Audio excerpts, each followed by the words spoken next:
Hey, how's it going? It's Ollie here. So before we get to today's questions, today I was pondering something just now about why I think it takes people a while to really get into their stride and build a successful company. So anytime you've got an entrepreneur who's looking to build something sustainable, you've got this dichotomy, right? You've got this, what do you call it? Like contrast, right, between a very dysfunctional person who wants to build and run a very successful and functional company. So what happens is, right, you've got someone who's really dysfunctional, right? All human beings are dysfunctional, me especially, right? We have emotions, we have baggage, we have an ego, we have too much pessimism, too much optimism, and we're kind of all over the place. We're impulsive, we're emotional, and that's just the human condition. But a company's got to be like a machine, right? It's got to be like clockwork. And so you've got this thing that's so impulsive and all over the place, trying to run something that's supposed to be mechanical and rigid and functional. When your business starts to become successful, you learn how to tame the beast. Right? You learn how to become slightly less dysfunctional, and you learn how to make all of your dysfunction work for you rather than against you. It's so funny. I always watch episodes of Dragon's Den, and I love looking at the entrepreneurs on there and just seeing where they are. And there was this one guy on the show that I watched recently, and he started quite a successful e-commerce business, right? And he started with £600, and I was like, man, that's so weird, because that's literally what I started with, £600, and now he's got it to the point where he's doing 6 figures a year, and he's turning over a lot. He was selling like outdoor stuff and like garden products and things like that. And he was standing in front of all of the investors in the Dragon's Den, like Peter Jones and Deborah Mead and all the other ones, right? And the first thing I noticed about him is that his ego was just out of control. It was just out of control. And they were giving him criticism about his business, saying, you've got way too much stock, and they were just giving him pointers really to make the business more functional. And because he, as a human being, as we all are, is dysfunctional, his ego just wasn't having any of it. Like, he was so obsessed with the results he had already got up until that point that he couldn't take in any of the criticism that the Dragons were saying. They were like, look, I think you've done well, but you need to have less stock in the warehouse, otherwise you're going to have big problems. Rather than him saying, thanks for the advice, I'll try and do that, he kept going back and saying, but don't you think I've done amazingly well to go from £600 in my bank to all of these sales? And it just made me think, like, how your ego can actually destroy you as you grow your business, and how it can make you blind to some of the things that get in your way. So bear that in mind. Like, as you grow in your business, it's your ego quite often that's going to throw things off. And the more aware you can be of that, the more you listen to people and take advice, the more you will accelerate faster and get results faster as you grow your business. Those are my thoughts for today. Anyway, got some great questions. We've got one here from Elina, who asks, when you sell a bundle of products and change one of the bundle's items to a different design, do you need to create a new listing, or can you just edit the existing one? This is a great question from Elina. So for those of you who might not know what Elina's talking about, right, you might sell a bundle of items, right? So a main product, for example, with 2 free products that come with the main product. Okay, so it's 3 things, comes as a bundle, right? For like $15.99 or whatever. Alina's asking, if you change the main product and you change the design, instead of selling a blue one, you sell a red one, can you just change the picture on the listing, change the description, and just keep selling it? Or do you need to create a whole new listing and continue selling it from then on? So there's an official answer to this, and there's also my answer. So the official Amazon answer is when you change a design, you do need to update. You need to do a new listing. Reason why is because I think they don't want customers to get confused and see a load of reviews about another product, but then buy a different product. And so the reviews and the listing don't match the update, right? That's the official answer. However, I have done it where I've changed the design, but kept the same listing, and it's actually been fine. So look, Amazon, there's so much going on the platform. They do have some of these like micro rules that you're meant to follow. You don't actually, like some things you can just, it's not the end of the world. It's not like they're going to notice. So if you're doing really well with that listing and you're getting lots of sales and there's lots of reviews, I would be tempted to just try it and see what happens. The worst that will happen is they'll say, please change this, right? And they might suppress your listing for a while and you change it and then they'll let you keep selling, right? Alternatively, you could create a variation on the same listing. Okay, so keep the listing, keep the reviews and everything, create a variation and keep selling it as the variation. Right, so you've got the original product that has 0 stock, variation of the product that has all the stock that you imported, and that enables you to keep all the SEO on the listing without having to create a new one. Hope that answers your question. That's a great question. Kay asks, is now the time for new Amazon sellers to use only GS1 barcodes?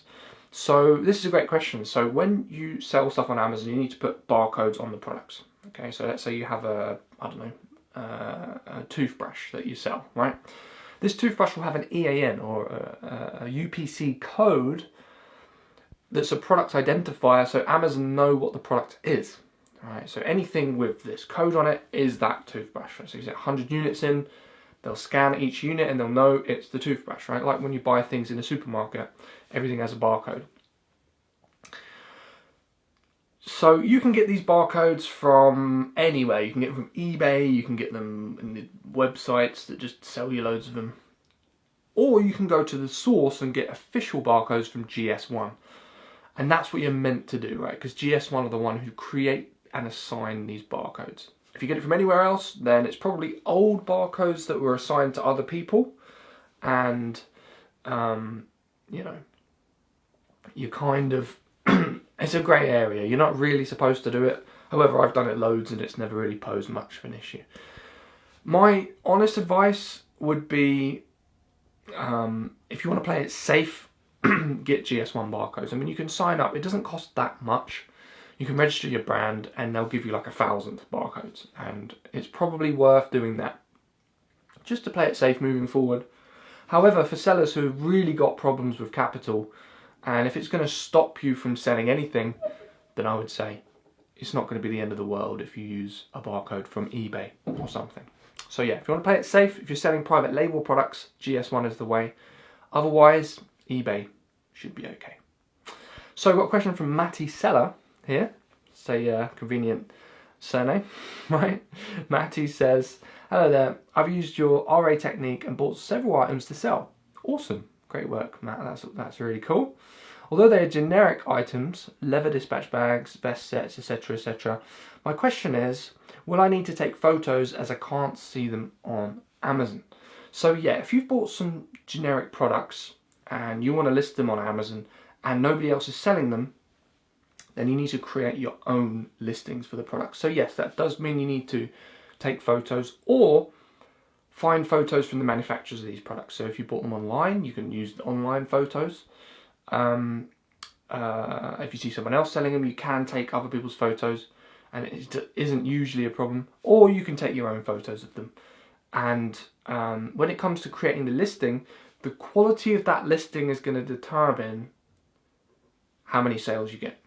Right? Just like when you're selling a private label product. And the quality of the listing determines whether people buy it or whether they just completely ignore the product and don't buy it. So make the listing very, very, very good. And you might have to use a little bit of advertising to get the products to sell. But if no one else is selling it, you've got an advantage because you can set your price and you can charge whatever you want. So yeah, great question, Matty. That's what you should do. And then we've got a question here from Richard, which kind of made me laugh because we've had this situation before. Richard asks, which product has been a consistent winner? Which item can be viewed as your bread and butter and has required very little modification and tweaking throughout its time in your store? So this is funny because quite often we get people asking me, like, you know, what products you sell, which products do really, really well. And most Amazon sellers don't want to reveal their products because they've usually found a really good niche. They've spent a lot of time researching the product and they've got something that's incredible and they don't want loads of people copying it. And it was so funny. I ran an event back in, I think it was 2018. I ran this event in the Shard, okay, in London. And I had a small group of people, great group of people, about 12, I think maybe 15 people, in a boardroom setting in the top of the Shard, and we were talking Amazon, right? If you go to the e-commerce freedom Facebook page, you can see pictures from the event. It was really fun, and it was a really productive day. And my mum showed up, right? She wanted to come see what I was up to and just come and have some of the free buffet food that was being served at lunchtime. And she showed up, came into the room, and she started talking to all the guests who were there, and she's really talkative, and yeah, they were just chatting.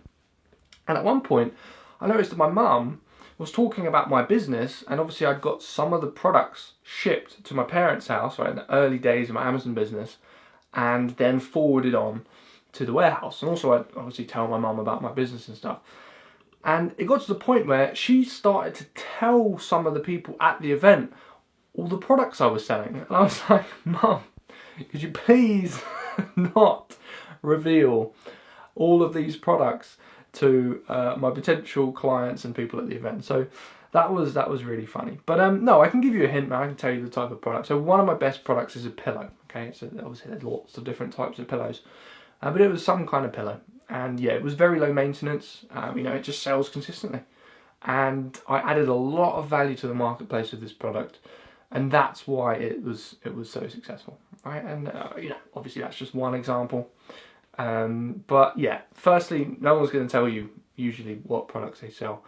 But the key thing is to find something where it just feels to you like it's going to be simple. Like you might have 20 products on a spreadsheet that all look relatively viable, but you look at some of them and you're just like, something about it just seems a little bit complicated, right? And so you'll probably end up with 2 or 3 products which could all be very good, right? So you contact the suppliers, you get the quotes, profit margins look good, the niche looks good, and you have three of these products.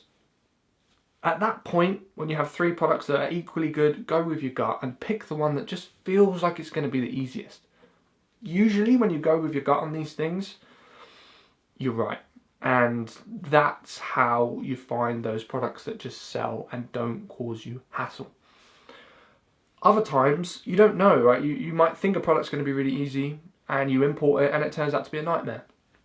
There's been some products that I've sourced and I thought they were going to be really complex, but actually, it turns out the supplier was so great and the shipping was so simple that it was fine and there were no issues and they surprise you. I don't think there's a surefire way to find very, very, very low hassle products that just sell. I think the only way to do it is just to aim to launch 5, 10 private labels on your account so you can get to those products that do very, very well. That's the secret. It's being consistent, being in the business for the long term, not just trying to sell one product and pray that it saves your life, right? Aim to launch several. And then 1 or 2 of those several products will be great. They'll be the ones that do 10, 15k a month in revenue and they just sell. So, great questions today, guys. Now, if you watch this video outside of the Facebook group, then make sure you click the link above or below this video to join the group. And you can ask your question as you're entering the group. Right? As soon as you click join the group, you'll get a question box that appears where you can leave your question. And I only approve people into the group once they've asked a question. The reason why is because I don't want people in the group who aren't interested in selling on Amazon. Like I've got other groups where we approve pretty much everyone, and I'd say maybe 30% of the people in those groups don't actually want to sell on Amazon.